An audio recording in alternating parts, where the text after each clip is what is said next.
Hold on, don't jump to the comment section and get really angry at me quite yet.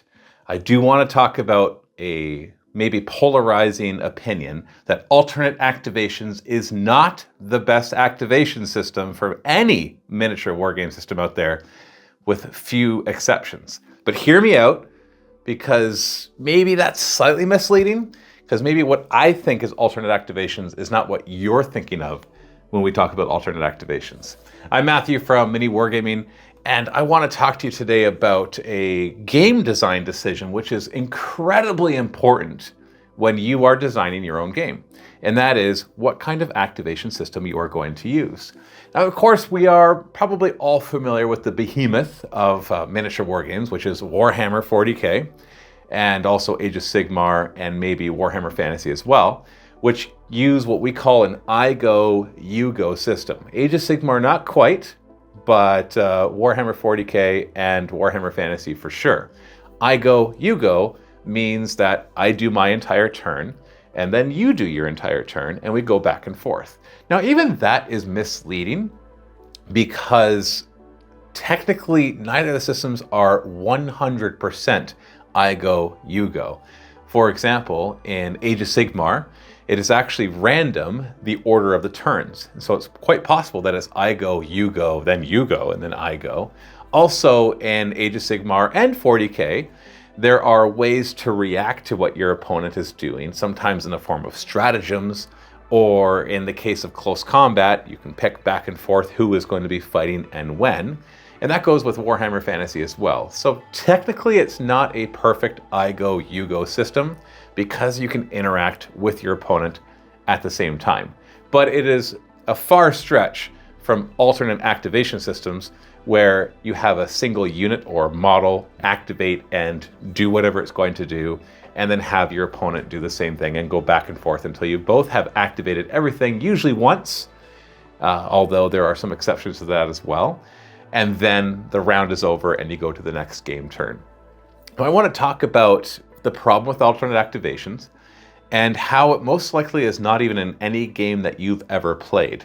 Now, it's quite possible I'm wrong there, so feel free to comment once you understand what I mean by that in the comments below. If there is a game that you play that is purely alternate activations and it works, I want to hear about it, because that's not been my experience. So a good example of a game that is purely alternate activation and that it works is chess.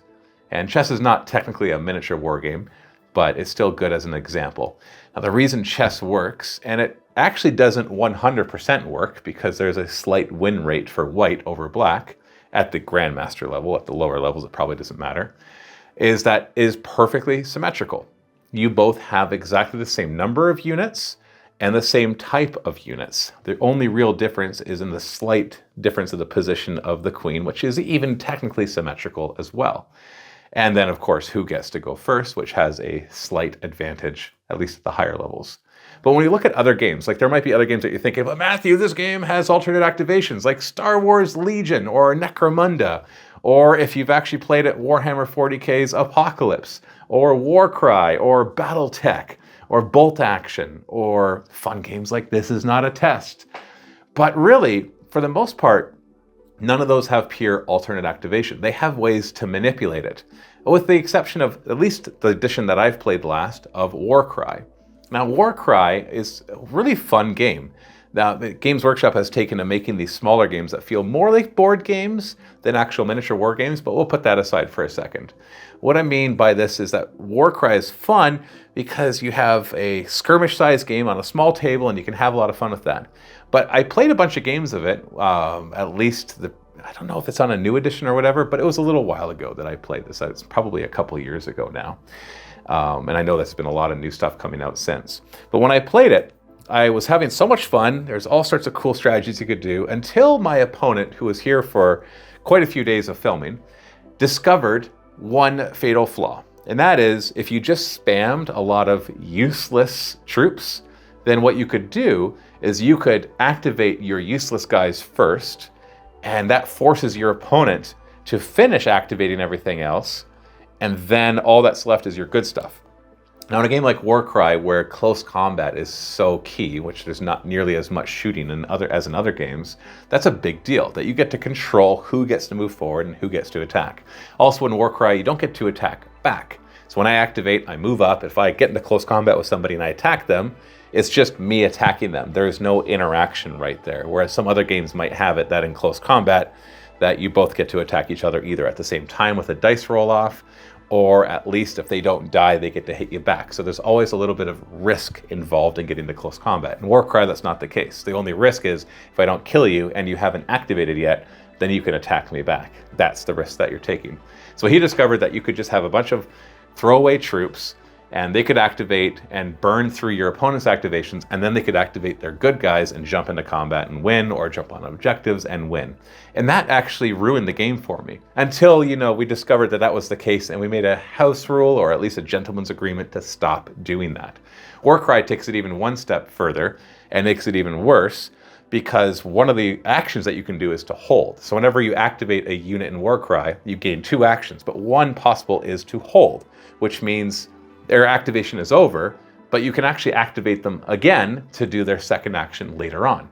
And so if you have just, let's say, in a game where having 6 to 10 troops is a normal amount, and you bring 3 or 4 extra throwaway super cheap guys, they can each take 2 activations. And your opponent, if he has mostly elite stuff, can't really just throw away one of their actions and hold, while you can just kind of outlast them when it comes to those types of activations.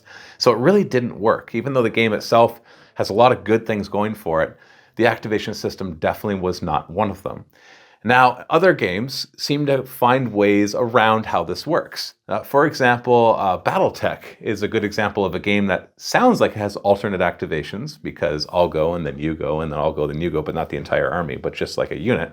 But really it doesn't, because it does 2 things to get around the problems of alternate activation.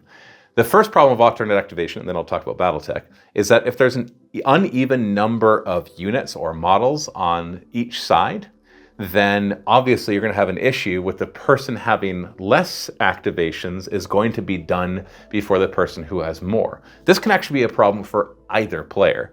Like, for example, let's say that I brought an elite army of 5 guys who are really good at shooting, and you brought a more rounded army of 10 guys who are good at shooting. So we're going to use shooting as an example so that you can pretty much always interact. So if I get to activate, and I activate a guy, and he shoots, he's got the power of roughly 2 of your guys. And then you get to activate 1 of your guys and shoot back. And now I get to activate another one and shoot with the power of 2 of your guys. So I've had the power of 4 guys go before you've even activated your second guy. Or maybe after you've activated your second guy if you went first. The other problem would be if it's more close combat oriented, the favor will usually be on the more spammy side. Because like I said, they can waste and burn activations with troops that they don't care about as much, or maybe ones that are sitting on back objectives, while the elite player has to kind of figure out what to do with the limited number of actions they have. Anybody who plays Dungeons and Dragons a lot knows that action economy is one of the hardest things to balance in that game, and that if you're a dungeon master and you can make the most overpowered leader or boss, and your players will be able to destroy him easily because they just have way more actions than he does. And so it's so much as relying on 1 or 2 actions. And they try to overcome that with things like legendary actions, which let the boss act more than once. And of course, just good game design, like bring more minions to make up for that. But in the end, it suffers that same issue of not alternate activation, but action economy. So we have games like Battletech that try to tackle this in 2 ways. And it does a pretty good job of it. The first is that it'll have you activate more models if you have more models. And it does this in a kind of a clever way. It says, look at the number of activations that are left for both players. If you have at least twice as many activations as they have, then activate 2 of your battle mechs instead of just 1. If you have at least 3 times as many, then activate 3. And you look at this every time you go to activate. So if I give an example, I have 5 mechs on one side and 3 on the other. So it's my turn. Do I have twice as many as you? No. I will activate 1 of them. And then it's his turn. Do I have twice as many of you? Obviously not. I'll activate 1. Now I'll go. Do I have twice as many of you? Yes. 4 to 2. Now I activate 2. Is this really bothering you the way I'm counting down? It is for me right now. And then you go, you do one, I go, oh, I have twice as many of you, so I'll do both of mine, and then you go. Now in Battletech, they do movement first, so you finish all your movements, and then they go to shooting. Oh wait, I might be getting that wrong. Doesn't matter. Because in the end, the other way they tackle this is they have all damage happen simultaneously. Which means that even if I do manage to go with 2 of my guys, I could still choose 2 of my strongest guys and outpace you by doing that. And I can fire all my good weapons and blast off an arm or destroy one of your mechs. But the damage doesn't happen till the end of the round, which means that there is no alpha striking, where it's like, I'm just going to destroy you before you have a chance to do anything back to me, which both alternate activation games and I Go, You Go games suffer from. I Go, You Go games usually more so than alternate activations because there's only so much you can do with one activation, but it still is a problem. So Battletech does that with simultaneous damage. If you've ever played Warhammer 40k's Apocalypse, which I don't think a lot of people have, which is too bad because it's actually a really good game. It's a good way to play 40k at a larger scale, but it never really caught on. I'm not sure if that's Games Workshop's fault or just because the rules just weren't interesting enough. I'm not sure. But in Apocalypse, it's an alternate activation, but it's by detachments, which are like large groups of guys, but you don't actually resolve the damage until the end of the round. Because obviously big games like Warhammer 40k Apocalypse have a problem with alpha striking, that, hey, I brought a really cool Titan, but oh, I didn't go first. I'm not going to get to use my Titan because you're just going to have enough firepower to destroy it. Well, now it's like, no. All damage is simultaneous. So both players get to use everything and it works out. So there might be other flaws to the game, but that as an activation system, that works really well. But it does do simultaneous damage. So it's not truly an alternate activation system. If we are going to define it as simply, you have one guy go and do everything, and then I have one guy go and do everything, and we just keep going back and forth till we're done.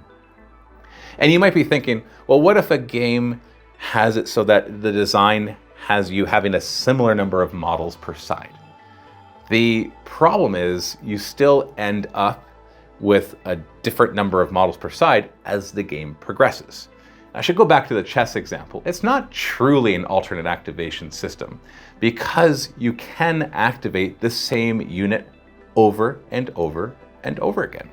So I can move a pawn, and then you move a pawn, and then I can move that same pawn again. So really we've reset the round after every single move.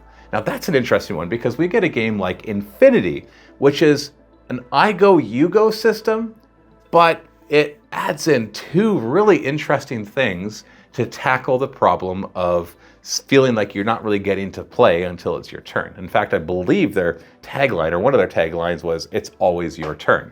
They do 2 things. First off, if you have 10 models, and we'll just ignore the fact that there's regular models and irregular models. So if you have 10 regular models, that's a term in their game, you get 10 regular activation tokens. When it is your turn, that means you have 10 activations you can do. Now you can actually activate the same unit over and over and over again. In fact, you could burn all 10 activations on the same unit, assuming that it survives the turn, or the same model, I should say. In fact, that's a bit of a strategy to make sure you bring a few throwaway regular models so that they can contribute their activations towards somebody who's more powerful. Now, the thing though is they have what's called an automatic reaction system, or AROs, automatic reaction, whatever, it doesn't matter. Whenever you activate a model and you do something, whether it's move or shoot, any enemy models that can draw line of sight to that model get to actually take a reaction. Now the reaction is not as powerful usually as acting on their turn. For example, if you have a rifle that can fire 3 times, you can fire it 3 times when you're active, when it's your active turn, but when you're reacting, you only get to fire it 1 time, unless you have any skills that modify that. But just by default, you only get to fire it once. So it's not quite as powerful as a normal turn. So you could, for example, have a model move, get sighted by 2 other enemy models. So that player then says, okay, here's what I want to do with these 2. This guy is going to fire at him, and the other guy who doesn't have a gun or doesn't have a very good gun, is more a close combat guy, he's going to dodge. So then the guy says, what's my second action? Because they get 2. He's like, well, I want to fire 2 shots. I have 3 shots. So I'm going to fire 2 shots at the guy that's firing at me and 1 shot at the guy who's dodging. Then you do opposed dice rolls. So I'll do my 2 shots versus his 1 shot. And there's a cool system to determine actually canceling out each other's shots based on how well you roll. And then my other shot will be counter his dodge. So he'll do a dodge roll, I'll do my shot. Whoever does better succeeds. If I do better than his dodge, I hit him. If his dodge does better than my shot, then he gets to move a certain amount. I think it's half the movement. Can't remember exactly. The whole point is now we're actually playing at the same time. So it's not really truly an I go, you go system, because every time I move, my opponent gets to, as long as they can see the guy who's moving, take reactions, which is really cool. It's a new spin, and it's been around for a while, this game, Infinity. I'm not sure why it isn't vastly more popular than it actually is, because the game itself is awesome. It is so well designed. It's a really cool system, and it's quite inventive. There's a lot of ingenuity to it for the fact that it came out so long ago, like over 10 years ago at least. So that's a really good example of thinking outside the box, but not immediately jumping to alternate activation must be the answer. That activation system is awesome. Or you look at a game like Lord of the Rings, which has been lauded quite often as one of the best designed miniature war games, period. Now, obviously that's a subjective opinion, but I've heard it from a lot of people. Even people who aren't like a huge fan of the game are just like, yeah, the game's really good, don't care about Lord of the Rings. Or in my case, the game's really good, but I kind of get tired of the same setting after a while because, if I'm going to play Aragorn, it feels weird that he does anything other than what happens in the movies. But that's just my own issues. It's nothing wrong with the game. So that one is not an I go, you go, and not an alternate activation either. Instead, you roll for initiative. I might get some of these details wrong, but the basic idea is there. I played it a ton, but it's been a few years. And so one player will finish all of their movements, and then the other player will finish all their movements. And then we'll go back to the other player who do all their shooting, and then go to the other player and do all their shooting, and then you resolve all of the combats, which are always opposed rolls, meaning that if there's a combat between 2 or more models in the same fight, then both players are rolling at the same time, and the one who does the best is the one that gets to do damage. So really, it's neither player's turn when you're doing combat. It's just if you get to move, you get to determine maybe if you get what charges happen in what order, but maybe also you might be too far away and you'll be exposing yourself. So it works both ways. And then they throw in things like heroic actions, where a hero can interrupt the opposing player and use one of their limited resources for the entire game and actually call on a heroic movement or shooting or close combat and be able to have everybody nearby break the order of operations for that. It's really cool. The game is really, really well designed.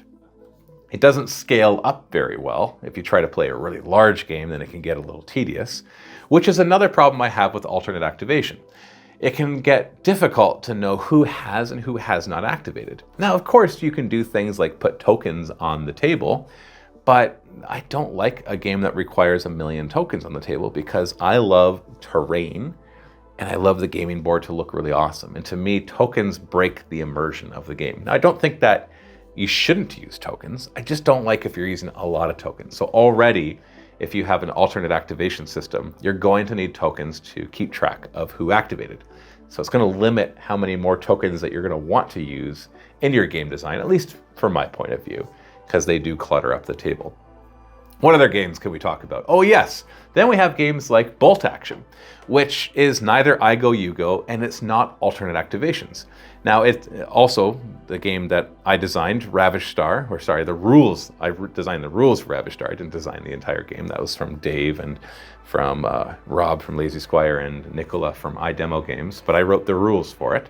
So Bolt, and I actually got ideas from all these different systems, including Bolt Action. So Bolt Action, if you have 10 units and I have 6 units, we have a bag, and you put 10 dice of your color, and I put 6 dice of my color. We shake it up, we pull a die out, and whoever's color it is can activate a unit that has not yet activated with that die. And the die also serves as what type of action they took, which is nice. So, if they hunkered down or if they sprinted or whatever, you actually put that next to them, which is quite handy. And you keep going back and forth. So that one's interesting because it's random, so you don't have perfect control over the order of activation, and it also accounts for the uneven factor, because if you have 10 guys and I have 5, we're more likely to pull an ear dice until we're at roughly even, in which case it becomes even. Now, it doesn't stop it from being like, I go, I go, I go, I go, I go. And we've even had ones where, even though it's really hard to do so, it turns into I go, you go for a turn, but got lucky and pulled nothing but my dice or done nothing but their dice.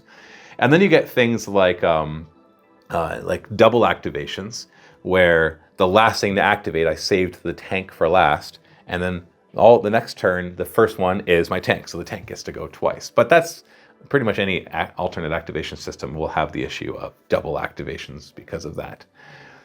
Or you look at a game like Age of Sigmar, which is I go, you go, and you actually randomize the turns, which means you could actually have your turn twice, which is a very divisive subject. Most people, or I shouldn't say most, if most people who have an opinion about Age of Sigmar will either hate the game or love the game because of the random turn order, or what people like to call it, the double turns, which it's not always double turns, but it turns into one or two of those per game. So bolt action is interesting. I took it a step further with Ravaged Star because I thought the bolt action was onto something, but it wasn't quite right. Because when I pull that die of my color, I could activate a big tank or a leader or a small group of infantry, and it was kind of all over the place because that tank is way more powerful typically than some of the other stuff that I could activate. So in Ravaged Star, we have different terminology for 4 different types of units: commanders, core, elite, and support. And when you draw a token, it'll be of that type. So if I had 2 commanders, 3 core, 2 elite, and 1 support, that's the tokens that I have in the bag. And on top of that, we do something called a boost token, which is it serves 2 purposes. One, it is a wild card, so you can use it to activate anything that has not been activated. And also, every unit has 1 or 2 boost abilities that you get to activate when you use that. That makes them stronger, typically. I got that idea from Judge Dredd. So this is what I mean. We get so many cool ideas. Make sure you cherry pick the best ideas whenever you're developing ideas. Or rules. You do not have to make everything from scratch. That's another video. So Judge Dredd is a token pull system, except for every elite model you have, you get to put an elite token in instead of a regular one. And when you pull an elite token, you can activate anything with an elite token. But after you finish activating something with an elite token, they have to make a cool check, which is a type of leadership check. If they pass it, you get to take that token and put it back in the bag. Now, their normal troops are really bad at passing those checks, and their more elite troops are really good at passing those checks. And that's really cool. I loved that concept so much that I took a bit of that idea for Ravaged Star, and we have boost tokens. It's not the same thing, but it was definitely inspired by that. And what the cool thing about that is theoretically, you could have Judge Dredd, who is, I believe his points value is so high that you might not be able to bring anything else in a typical size game. So it might be Judge Dredd versus 6 to 10 other gang members from another gang. And no matter how strong you are, remember, action economy is a problem, but Judge Dredd's cool or leadership is really, really good. And so whenever he gets to activate, not only is he really powerful and probably takes down a guy or 2, but then he normally passes his check and it gets to go back in the bag. And then your opponent's basically sweating as they draw theirs, hoping that they keep trying theirs and having a chance to take them down before you draw yours again, activate again, pass a cool check and pop it back in the bag. Who knows how many times you might end up going in a turn. I believe they have a limit that once there's nothing else in the bag except his, it doesn't get to go back in the bag. So in the end, it doesn't get to have infinite number of turns. But I thought that was the coolest idea. And obviously, all these different types of activations really play to the type of game that you're designing as well, which is a big thing. Like I said, I'll probably save that for another video to talk about the thematic rules versus rules that are like just solidly good core rules, but sometimes you don't want that. Sometimes you want thematic rules. You're not always looking to make the game perfectly competitive. You're making it feel the way you want to. That's a good example of that, which actually leads me to my last example, which is a game called This Is Not a Test. I think it's by this publisher is Black Site Studios now, made by Joseph McGuire. Of World's End Publishing, and I think that he works for them now, or he sold the license to them. I'm not quite sure exactly how the relationship works. I just know that Black Site Studios now does the game, if I'm not getting that wrong. Josh and I love This Is Not a Test. It's such a fun game. It's basically Fallout meets Necromunda. So before Modifius made Fallout, there was This Is Not a Test. And honestly, even now that they've made Fallout, there's still This Is Not a Test. Now the new Fallout factions, on the other hand, that looks like a lot of fun, and we might be having it on the channel soon, but we'll talk about that later. So this is not a test. It's a post-apocalyptic game. It's supposed to feel gritty and dangerous, and he achieves that a couple of ways, which I think both are really smart. The first is, it's not I go, you go, and it's not alternate activations either. You roll for initiative, and whoever has initiative gets to activate one of their units first. Whenever you go to activate a model, you have to pass a mettle test, which is a type of leadership test.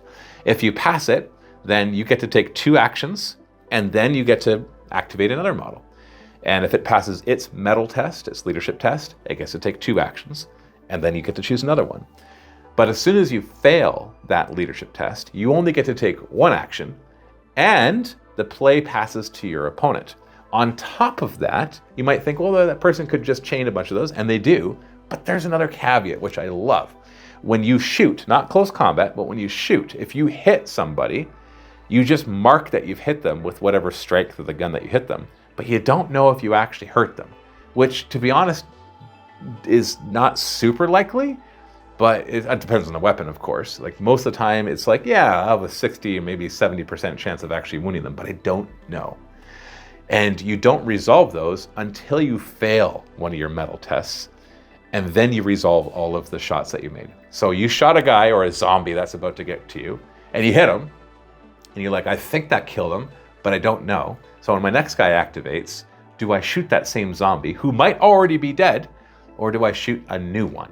And I think that is so cool, because it creates this gritty, I don't want to call it realism, but you know what I mean. A gritty realism of like, I don't know if my shot landed, because we have this fog of war and everybody's shooting at once and we're all going crazy, and maybe we're overusing ammunition against a single target. So sometimes you actually want to fail your mettle test so that you can resolve all the shooting and then pass the play over to your opponent and let them do a few things. But you don't have control over it. You just roll your D10, and if you pass your mettle test, you do your 2 actions and move on. And if you fail the mettle test, then you do your 1 action and then resolve any shooting attacks. Close combat is always resolved right away.